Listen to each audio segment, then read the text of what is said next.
কথা আছে সেটা দেখো যে the internet contains the web but the web is not the internet। এটা মানে কি?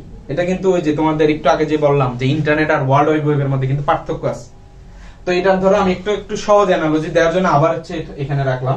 সেটা হচ্ছে খেয়াল করো যে ধরো এ হচ্ছে একটা কারো ভাষা, বি হচ্ছে কারো ভাষা, মাঝখানে কি আছে? রাস্তা আছে।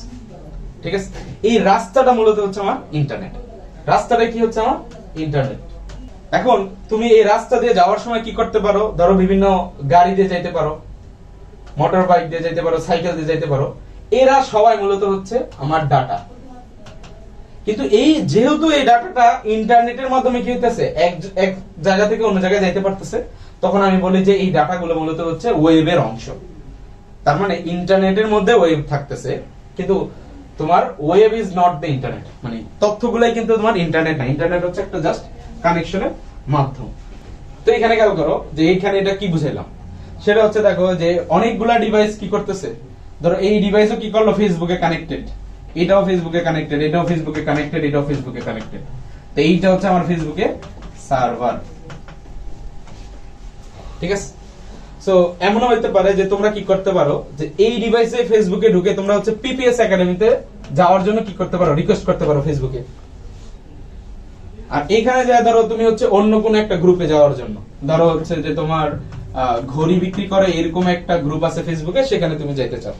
তাহলে খেয়াল করো যে ফেসবুকের হচ্ছে ঘড়ির গ্রুপে যাইতে চায় তাকে কিন্তু কি করতে হবে, ফেসবুকের সার্ভার ওই ঘড়ির গ্রুপে নেওয়ার জন্যই কি করবে, ডাটা পাঠাবে। আর যে ধরো এই যে তোমরা পিপিএস একাডেমিতে আসার চেষ্টা করবে তাকে কিন্তু ওই পিপিএস একাডেমিতে নিয়ে যেতে হবে। তাহলে সার্ভারকেও কিন্তু আসলে বোঝা লাগবে যে কে কোন ধরনের রিকোয়েস্ট চাইতেছে, কোথায় যাওয়ার চেষ্টা করতেছে। তো এটা কিভাবে বুঝবে, এটা বোঝার জন্য এই যে একটু আগে যেটা বললাম যে আইপি অ্যাড্রেস, যেটা হচ্ছে ইউনিকলি কি করতে পারবে, আমার প্রত্যেকটা ডিভাইসে কি করতে পারবে, ইউনিকলি আইডেন্টিফাই করতে পারবে, ইউনিক নাম্বার হইতে পারবে। তাহলে ধরো এই আইপি অ্যাড্রেসের ভ্যালু কি হতে পারে, যেহেতু আমরা বললাম যে আইপিভি ভার্সন যদি 4 হয় তাহলে কি হবে, 32টা এরকম ডিজিট থাকবে। বাট সেগুলোকে যদি আমরা ডেসিমালে নিয়ে নেই তাহলে দেখবা যে ডেসিমালে নিয়ে আমরা ধরো এরকম লিখতে পারি 4.4.7.4। এটা দিয়ে কি বুঝাইতেছে যে ধরো এইটা একটা ডেসিমাল ওয়ার্ড, এটা একটা ডেসিমাল, এটা একটা ডেসিমাল, এটা। তো এই প্রত্যেকটা ডেসিমাল থেকে কি আসবে, 8টা বিট চলে আসতে পারে, 8 বিট করে। এভাবে প্রত্যেকটা থেকে কি আসতে পারে, 8 বিট করে টোটাল 32টা করতে পারে। সো সেই যে নাম্বারটা জেনারেট করলো সেটা ইউনিক হতে হবে। তো সেইটা যখন কি থাকবে, এই ডিভাইসের জন্য কি থাকবে, ইউনিক থাকবে।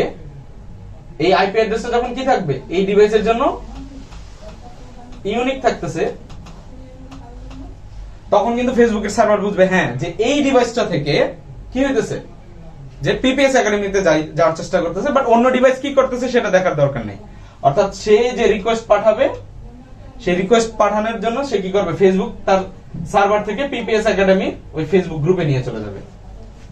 তাহলে কিন্তু বুঝতেছো যে একসাথে যাতে একটা সার্ভারকে একাধিক ডিভাইস কি করতে পারে, অ্যাক্সেস করে বিভিন্ন ধরনের রিকোয়েস্ট করতে পারে। তো সার্ভারকে কি করা লাগবে, বোঝা লাগবে যে কে কোন ধরনের রিকোয়েস্ট দিচ্ছে। সেই জন্য তাকে কি করা লাগবে, ওই আইপি অ্যাড্রেস দিয়ে কি করা লাগবে, ইউনিকলি আইডেন্টিফাই করা লাগবে।